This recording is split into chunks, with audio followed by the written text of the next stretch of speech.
মানুষের সাথে পেশানো বা ভয় পাওয়া থেকে সমস্যাটা সমাধান করতে পারছি না।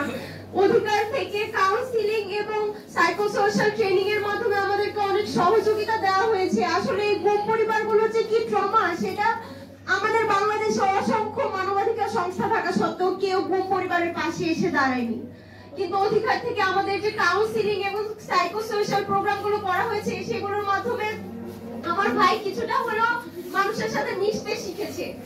আমার বাবাকে যখন গুম করা হয় তখন আমি ভেবেছিলাম বাংলাদেশে একমাত্র আমিই হয়তো এমন একজন ভিকটিম যার বাবাকে গুম করা হয়েছে। কিন্তু আমি যখন এই প্রোগ্রামগুলোতে আসতে শুরু করলাম, দেখলাম যে আমাদের মতো শত শত ছোট ছোট ভাই বোনেরা তাদের বাবাকে হারিয়েছে। আরমান আঙ্কেলের মেয়েরা যখন বলতো যে আমি আমার বাবার জুতাটা আমার বাবার পায়ে পরিয়ে দিতে পারিনি, তখন আমার সব সময় মনে হতো, আমি সব সময় দোয়া করতাম যে এই গুম হওয়া পরিবারগুলোর মধ্যে কেউ যেন অন্তত তার বাবাকে ফিরে পায়, তাহলে আমাদের এই দিনের পর দিন রোদ বৃষ্টি উপেক্ষা করে রাস্তায় দাঁড়ানোটা সার্থক হবে। যখন আরমান আঙ্কেলকে মুক্তি দেওয়া হলো, আমি যখন ফেসবুকে নিউজটা দেখলাম, আমার শুধু আমার ছোট্ট সেই বন্ধুটার কথা মনে পড়লো যে তারা অন্তত তার বাবার পায়ে এখন জুতা পরিয়ে দিতে পারবে। কিন্তু আমি আমার বাবার জন্য যে আমের জুস রেখেছিলাম, 7 বছর পরেও আমি আমার বাবাকে আমের জুস খাওয়াতে সার্থক হইনি।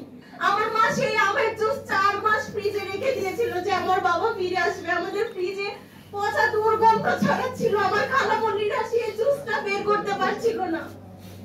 5 তারিখের পরে আমরা আবার নতুন ভাবে একটা জীবন সংগ্রামের শিকার হয়েছি। সেই 5 তারিখে গোলাগুলি, হামলা, আগুন উপেক্ষা করে আমার আম্মু রাত 3টা পর্যন্ত ডিজিএফআই এ ছিল। আমি আর আমার ভাই অপেক্ষা করছিলাম যে আমার বাবা ফিরে আসবে।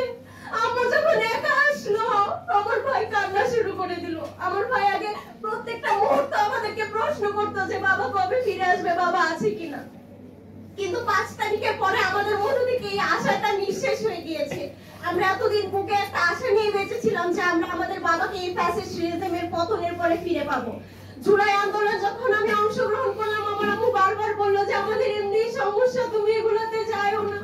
আমি বললাম এই দেশ থেকে আমার বাবা গুম হয়েছে, এই দেশকে রক্ষা করার দায়িত্ব আমাদের তো আরো সবার আগে যেতে হবে। আমি খুবই আশাবাদী ছিলাম যে জুলাই অভ্যুত্থানের পরে আমি আমার বাবাকে ফিরে পাবো।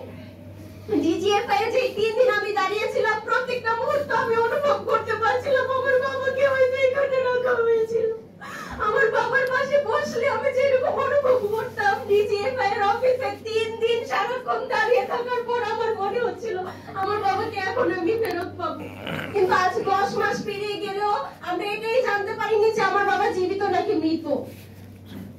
ঈদুল ফিতরের আগে ইউএন এর সাথে গুম তদন্ত সংক্রান্ত কমিশনের একটা প্রোগ্রামে আমাদেরকে লিটন আঙ্কেল বলেছেন যে ধরে নিয়েছেন তারা এই 333 জন হয়তো আর জীবিত নেই। কিন্তু